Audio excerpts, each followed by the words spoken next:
menghimbau Presiden Prabowo untuk secara signifikan mengurangi perjalanan ke luar negeri dan tidak menganggap remeh jeritan publik mengenai hal ini. Kunjungan kepala negara ke luar negeri memakan biaya yang besar dan bahkan sangat besar.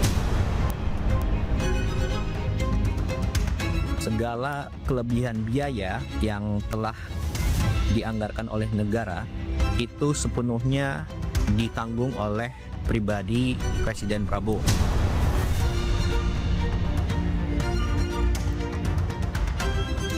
Bukan hanya soal rasa gitu, tapi juga bagaimana kita melihat ini secara rasional lah, bahwa kritik-kritik itu tentu maksudnya baik gitu.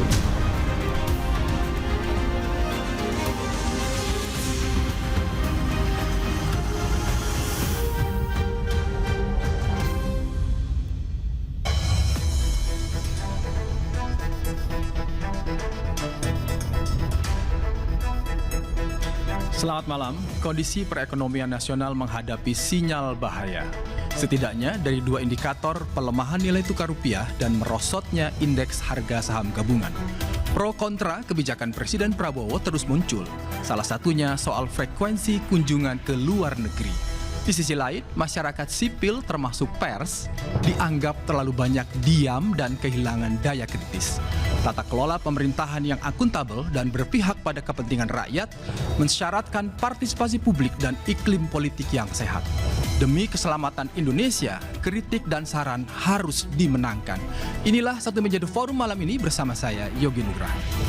Untuk membahas tema malam ini sudah hadir di studio Kompas TV Anton Supit, pengusaha sekaligus Dewan Pakar Apindo. Selamat malam Pak Anton. Selamat malam Pak. Masih semangat dunia usaha Indonesia? Artinya semangat itu satu-satunya yang harus kita pertahankan. Baik, terima kasih sudah datang. Walaupun tinggal semangat. Oke. Ada juga Bung Usman Hamid, aktivis 98. Saya sebut aktivis 98 sekaligus Direktur Eksekutif Amnesty International. Terima kasih. Bung, bukan termasuk yang diam? Malah dianggap kurang diam. Oke. Ada juga Ramson Siagian, politisi sekaligus jubir Partai Gerindra. Baru 1 minggu ditunjuk ya? Selamat malam. Oke. Ada juga Abdul Manan, anggota Dewan Pers. Ya, ini kira-kira tadi mewakili yang saya sampaikan di depan bahwa pers dianggap kehilangan daya kritis. Ini otokritik juga buat kita semua. Terima kasih sudah datang. Pak Anton, dolar kemarin itu ada pergantian kepala BGN dan hampir semua televisi breaking news. Orang menebak, wah Presiden mulai mendengar nih masukan dari publik soal tata kelola MBG yang banyak sekali menyita perhatian publik. Harapannya hari ini akan ada perbaikan. Ternyata dolar dibuka juga masih tertekan, IHSG juga sama. Anda melihat kondisi ini sebenarnya ini soal distrust terkait dengan tata kelola pemerintahan atau memang ada fundamental yang tidak dibuka secara gamblang? Pak, sebelum menjawab mungkin saya teringat mungkin 10 atau 15 tahun lalu. Oke.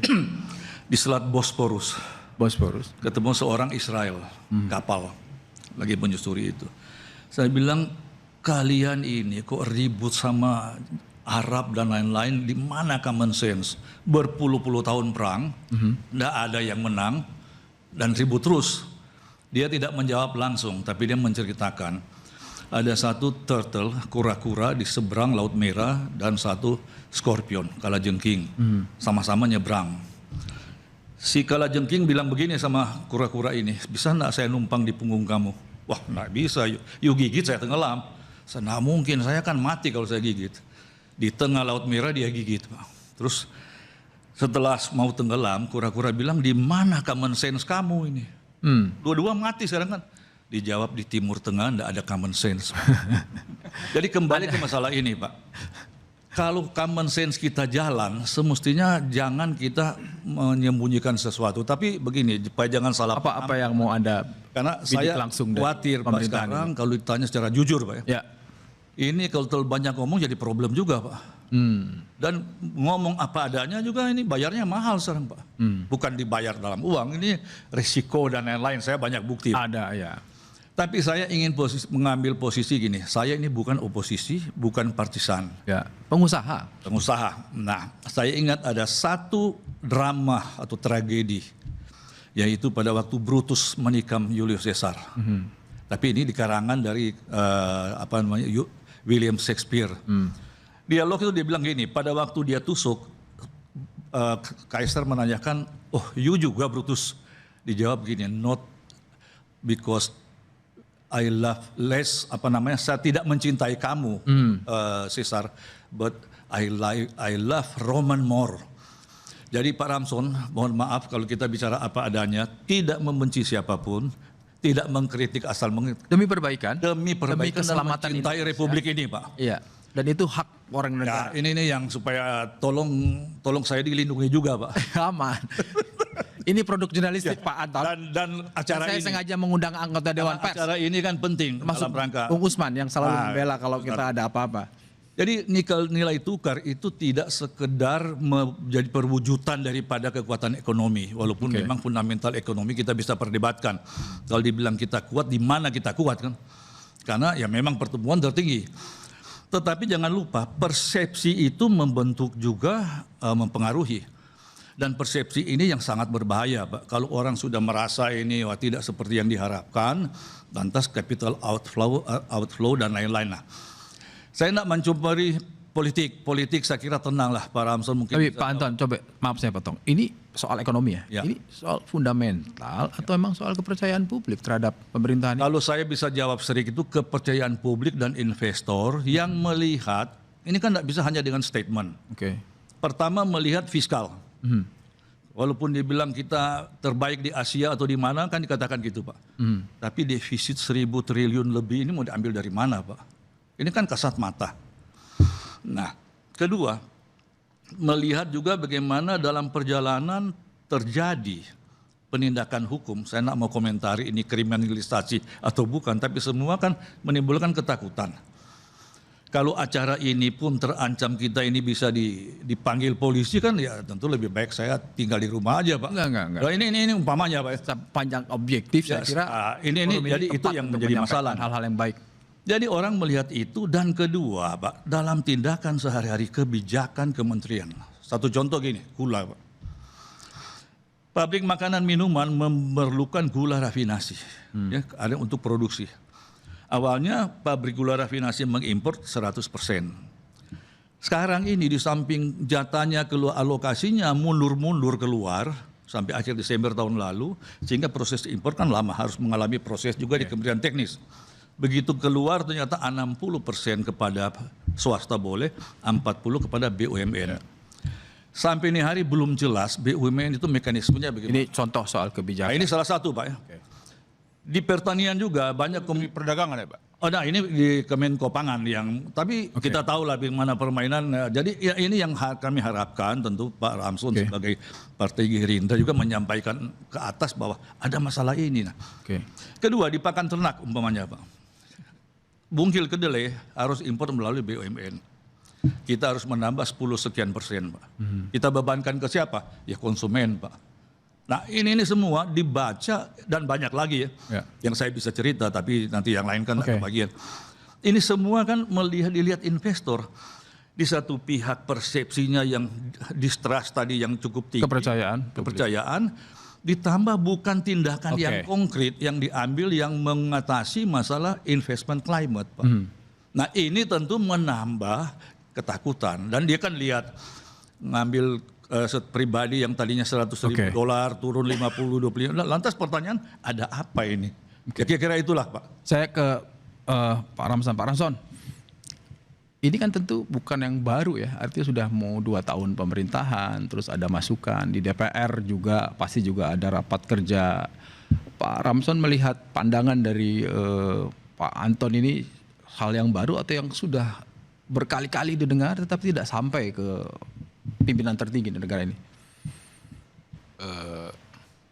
Saya juga melihat memang visinya Bapak Prabowo luar biasa. Sangat merayat bagaimana supaya kokoh, kuat.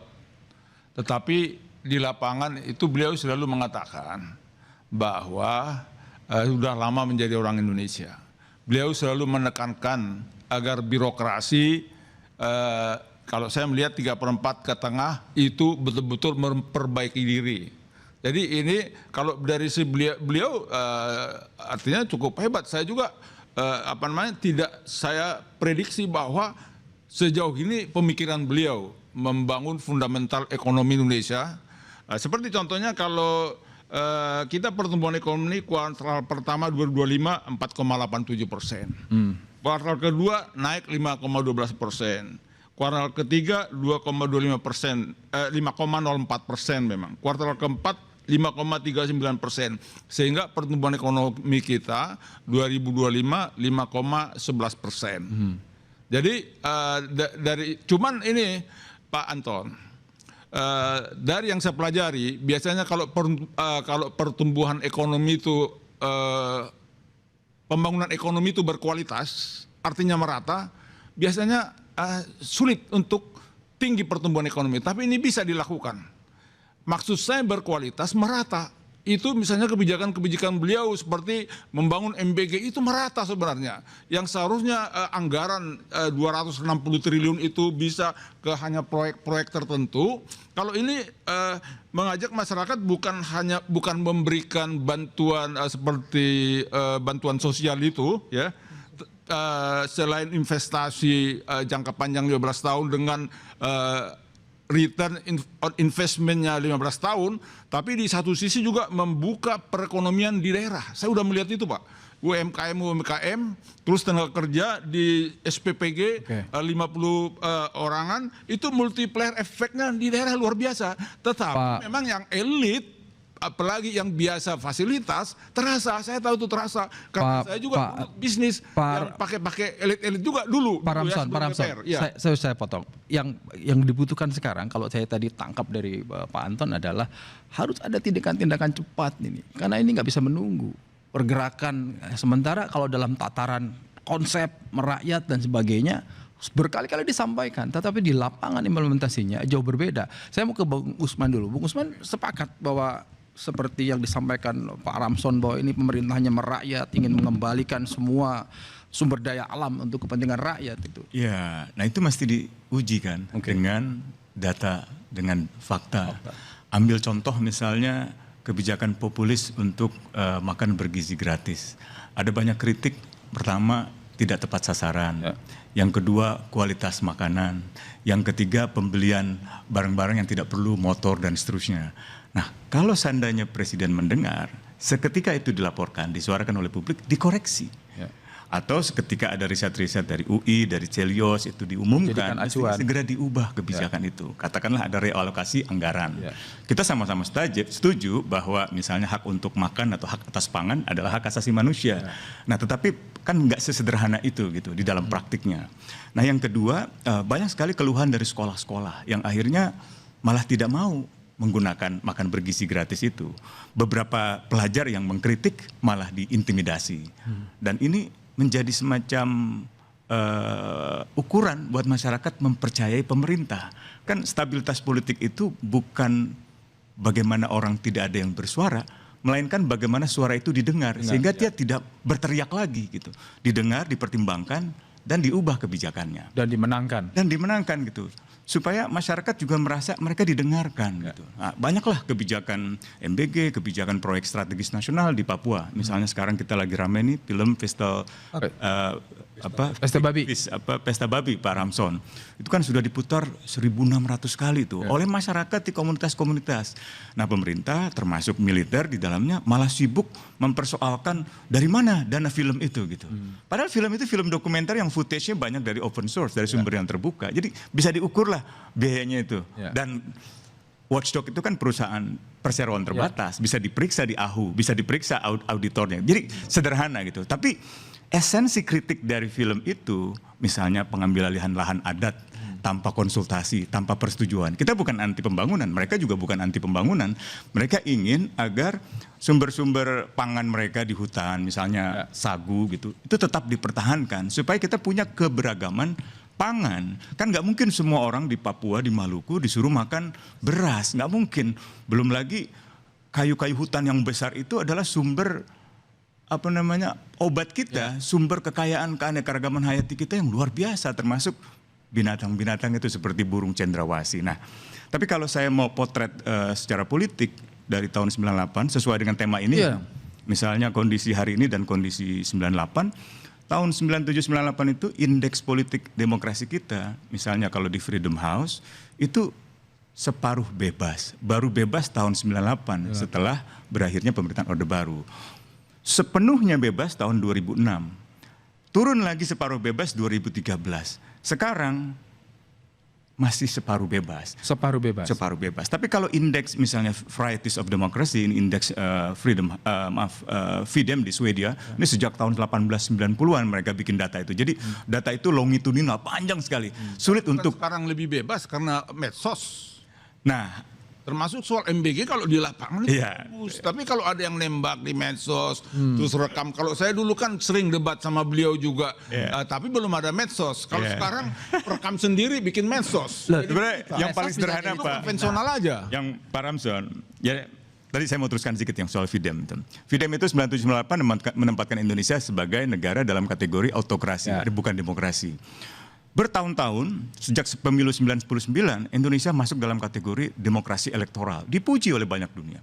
Tapi tahun 2024 kemarin, 2025, dan sampai tahun ini, turun lagi menjadi negara autokrasi, bukan negara demokrasi. Nah ini penting buat masyarakat internasional, buat para investor juga. Salah satu indikatornya kan sederhana itu, kepastian hukum, penegakan hukum yang objektif. Kebebasan berpendapat. Nah, kasus hari ini kita lihat Saiful Mujani dipanggil. Tadi Pak Anton menggunakan banyak metafor, puisi Shakespeare, itu menunjukkan orang sudah mulai mencari cara untuk bicara, untuk menyelamatkan diri dari potensi dikriminalisasi. Saya mau tanya ke Dewan Pers ini, sekaligus kita, silakan. Apa benar gitu sekarang ini sebegitu menakutkan sehingga suara-suara dari pers sebagai pilar keempat demokrasi yang punya fungsi kontrol dari masyarakat sipil, Bung Usman dan kawan-kawan itu memang dipaksa diam karena ada situasi atau seperti apa? Tahan dulu jawabannya, kita akan kembali setelah yang satu ini, tetaplah di Satu Meja di Forum.